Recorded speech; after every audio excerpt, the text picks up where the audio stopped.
We have seen the URL query string and HTML form.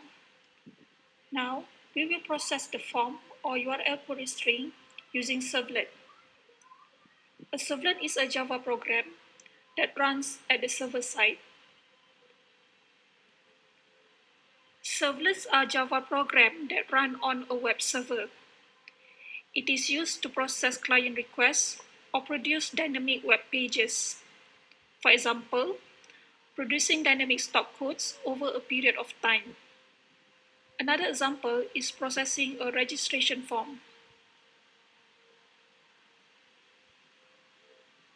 Servlets are the foundation of Java web technologies, such as for Java Server Pages, JSP, Java Server Faces, JSF, and Java Web Services.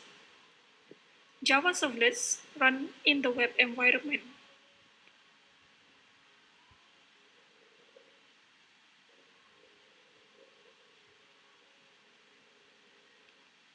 A servlet needs a container to run.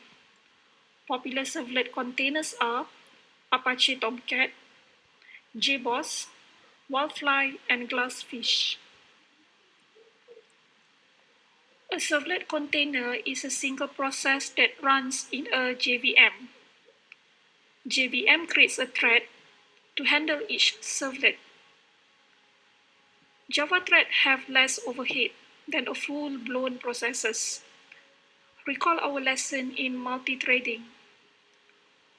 All the threads share the same memory allocation.